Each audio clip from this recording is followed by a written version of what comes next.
Our group's main research interest is to understand how tissues and organs of different sizes and shapes come from a single cell. Our particular focus is on the mechanics of tissues. Because developmental tissues are soft matter that require forces to get into shape, so we ask how are these forces produced and regulated.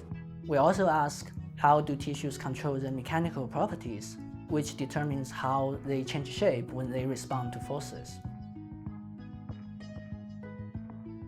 Addressing these questions in the small embryos is very challenging because the mechanical tools needed to measure forces and mechanical properties must be adapted to this very fragile and sensitive environment. We and others have been driving the expansion of the toolkit to overcome these challenges. We use chicken embryos. The chicken embryos are relatively large and highly accessible. We can also culture them outside of the egg environment, which allows us to perform microsurgeries, mechanical measurements, as well as live imaging at cellular resolution.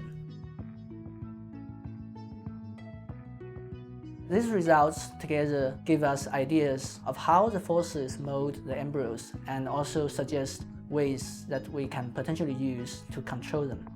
This knowledge is extremely exciting to us, not only because it helps us unwind one of the fundamental mysteries of life, where we come from, but also give us ideas of potentially preventing birth defects and creating artificial organs. Our work cuts across boundaries of traditional fields, which means that we need a team of people from different backgrounds, not only from biology and physics, but also engineering, computational science, and other disciplines, who will together drive the field forward in future.